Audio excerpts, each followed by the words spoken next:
নমস্কার, আপনারা দেখছেন বকবক আনলিমিটেড। আবারও আমরা একটি নতুন পর্ব নিয়ে হাজির হয়েছি আপনাদের সামনে। তাহলে আজকে কি নিয়ে আলোচনা করা যেতে পারে? আজ আর সিনেমা নয়, আজকে আর একটা অন্য বিষয় নিয়ে আলোচনা করা যাক। আজ আমরা গগন হরকরাকে নিয়ে আলোচনা করি। গগন হরকরা, যার গান আপনারা সকলেই শুনেছেন, কিন্তু তাকে অনেকেই চেনেন না।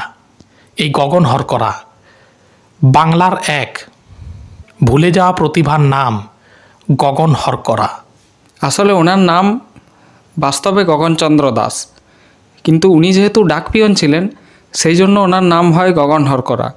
যেহেতু ওনার পেশা ছিল ডাকপিয়নের ও সেই সাথে উনি গান করে করে ঘুরে বেড়াতেন, সেই জন্য ওনাকে সকলে গগন হরকরা নামেই চিনতেন। আমি কোথায় পাবো তারে, আমার মনের মানুষ চেরে, এই যে সুমধুর একটি গান, এই গানটি প্রায় সকল বাঙালি শুনেছেন। এই গানটিরই স্রষ্টা ছিলেন গগন হরকরা। তিনি একদিকে ডাকপিয়নের কাজ করতেন, অন্যদিকে গান গেয়ে ঘুরে বেড়াতেন। এই গানই একদিন ভালো লেগে গিয়েছিল বিশ্বকবি রবীন্দ্রনাথ ঠাকুরের। 1889 থেকে 1901 এই সময়কালে কবিগুরু শিলাইদহতে থাকতেন তার জমিদারির দেখাশোনার জন্য। এই সময়ই গগন হরকরার সাথে পরিচয় হয় কবিগুরু রবীন্দ্রনাথ ঠাকুরের। এই শিলাইদহের সাথে বাংলা সাহিত্যের যোগাযোগ চিরদিনের, কারণ এইখান থেকে বসেই কবিগুরু রবীন্দ্রনাথ ঠাকুর সোনাত্তরী এবং গীতাঞ্জলির অনেক কবিতা লিখেছেন। এইখান থেকে সৃষ্টি করেছেন বহু ভালো ভালো কবিতা ও গান। শুধু তাই নয়, এইখানেই লালন, গগন হরকরার মতো মানুষ বড় হয়েছেন। এইখান থেকে জন্ম হয়েছে অনেক বাউলের। এই জন্য এই জায়গাটির একটি আলাদা গুরুত্ব সবসময়ই রয়েছে। শিলাইদহে থাকাকালীন সময়ে কবিগুরু বাউলের প্রতি আকৃষ্ট হয়ে পড়েন। বাউল তাকে আপন করে নিয়েছিল। বাউলের প্রতি একটা আলাদা প্রেম তৈরি হয় তার মনে। এই সময় তিনি লালন, গোসাই গোপাল, ফিকির চাঁদ, গোসাই রামলাল এবং সর্বক্ষেপী বোষ্টমীর মতো বাউল শিল্পীদের গানে উদ্বুদ্ধ হয়ে পড়েন। গগন হরকরা লালনের গান গাইতেন। এছাড়াও নিজের থেকে বহু গান তিনি সৃষ্টি করে গাইতেন। কবিগুরু একদিন বজরার ছাদে বসে পায়চারি করছিলেন। সেই সময় তিনি দেখলেন একজন ডাক হরকরা গান গাইতে গাইতে চিঠি বিলি করছেন। এটি দেখে তিনি ঠিক করলেন যে তার সাথে পরিচয় করতে হবে। তার বাউল গান তাকে মুগ্ধ করে তোলে। এরপরই তাদের জমিদারি দেখাশোনার জন্য যে সকল কর্মীরা কাজ করতেন তাদের মাধ্যমে গগন হরকরাকে ডাক পাঠান।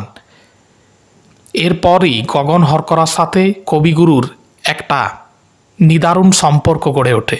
এখানে বলে রাখা ভালো, যেহেতু কবিগুরু রবীন্দ্রনাথ ঠাকুরের সঙ্গে লালনের মুখোমুখি সাক্ষাৎ বা আলাপ হয়নি, পরবর্তীকালে গগন হরকরার সাথে আলাপ হওয়ার পর কবিগুরু রবীন্দ্রনাথ ঠাকুর লালনের গান গগনের মুখ থেকেই শুনতেন।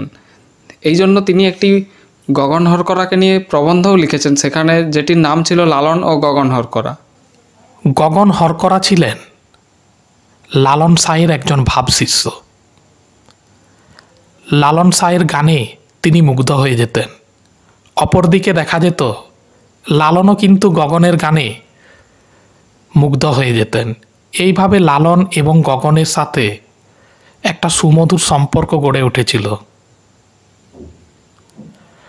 অনেকে বলেন যে কবিগুরু নাকি গগন হরকরার গান চুরি করেছিলেন, কিন্তু এটা সম্পূর্ণ ভুল কথা। কারণ বিভিন্ন প্রবন্ধে আমরা দেখেছি কবিগুরু নিজেই কিন্তু জানিয়েছেন যে গগন হরকরার গানগুলো থেকে অনুপ্রাণিত হয়ে তিনি সেইগুলো বানিয়েছেন। তার যে সকল গান থেকে তিনি একই সুরে গান বানিয়েছেন সেগুলোও কিন্তু তার বিভিন্ন প্রবন্ধের মাধ্যমে তিনি বর্ণনা করেছেন। গগন হরকরাকে সেই সময় অনেকে চিনতেন না। কবিগুরুই বিভিন্ন মানুষের সাথে গগন হরকরার পরিচয় করিয়ে দেন। গগন হরকরার নাম যাতে চতুর্দিক ছড়িয়ে পড়ে তার জন্য কিন্তু কবিগুরু তাকে নানানভাবে সাহায্য করেছিলেন। গগনহর করার দুটি গান কবিগুরু রবীন্দ্রনাথ ঠাকুর বিশ্বভারতীতে প্রকাশ করেন। এরপর থেকেই এই দুটি গানই শুধুমাত্র গগনহর করার থেকে যায়। অন্যান্য যে সমস্ত গান গগনহর করার ছিল সেগুলো কিন্তু আমরা কেউ জানতে পারিনি। যেহেতু এক্ষেত্রে শুধুমাত্র রবীন্দ্রনাথ ঠাকুর ওনার নিজ অবদানের জন্যই উনি এই দুটি গানকে আমাদের সামনে প্রকাশ করেন ও এই দুটি গানই এখন আমরা জানি। কিন্তু গগনহর করার অন্য গানগুলি চাপা পড়ে যায়, সেগুলি সম্পর্কে আমরা কেউই জানতে পারিনি। আমি কোথায় পাবো তারে আমার মনের মানুষ যে রে, এই গানের সুর থেকে অনুপ্রাণিত হয়ে কবিগুরু তৈরি করলেন আমার সোনার বাংলা আমি তোমায় ভালোবাসি, যে গানটি বাংলাদেশের জাতীয় সঙ্গীত। 1905 সালে লর্ড কার্জন বাংলা ভাগের ষড়যন্ত্র করেন। সেই ষড়যন্ত্রকে বানচাল করার জন্য বাংলার আকাশ বাতাস উত্তপ্ত হয়ে উঠেছিল। সেই সময় কবিগুরু ব্রিটিশদের বিরুদ্ধে প্রতিবাদ জানিয়ে আমার সোনার বাংলা আমি তোমায় ভালোবাসি গানটি রচনা করেছিলেন।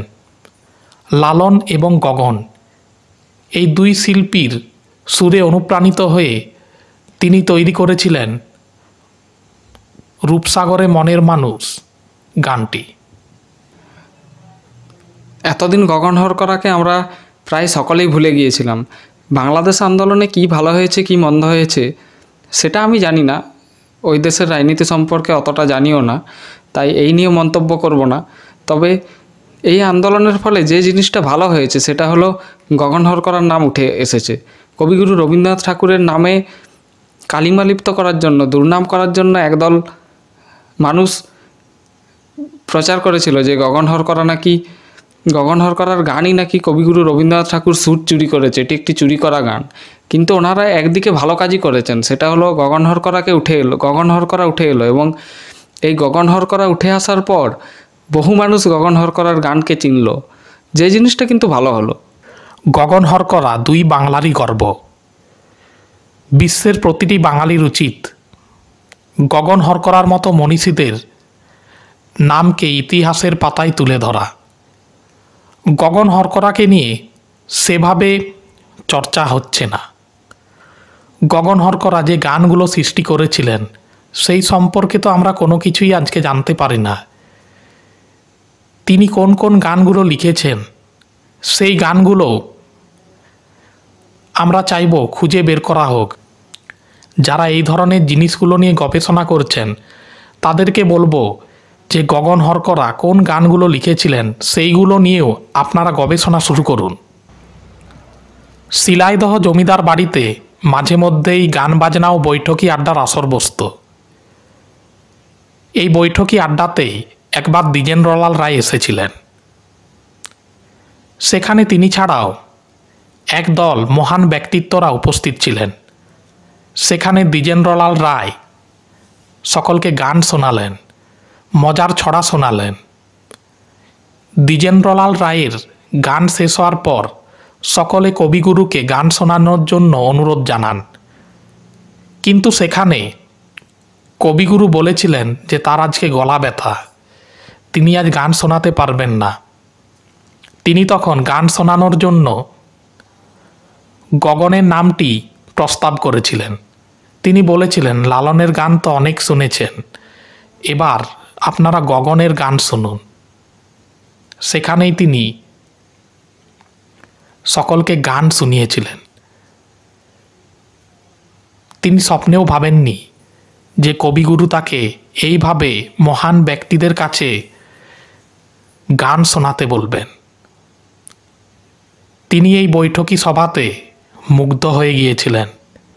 এমনকি রবীন্দ্রনাথের প্রতি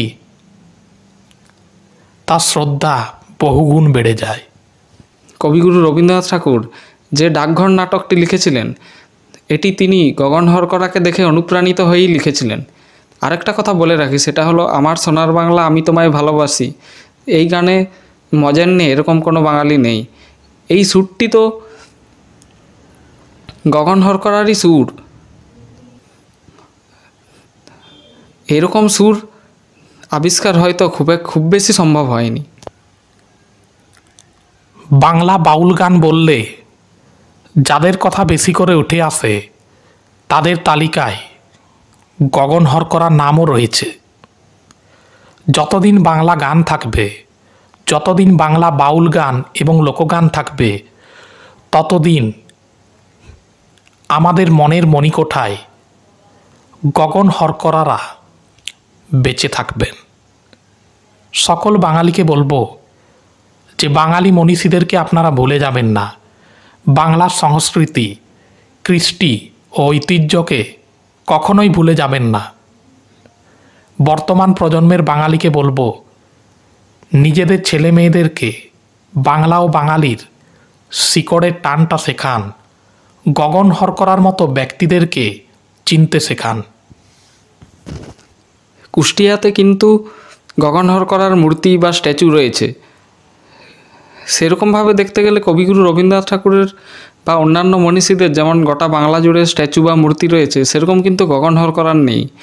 তো আমাদের উচিত গগন হরকরারও বিভিন্ন মূর্তি বা স্থাপত্য নির্মাণ করা, ওনাকে বাঁচিয়ে রাখার জন্য। গগন হরকরাকে নিয়ে আজকে আমরা অনেক কিছুই বললাম।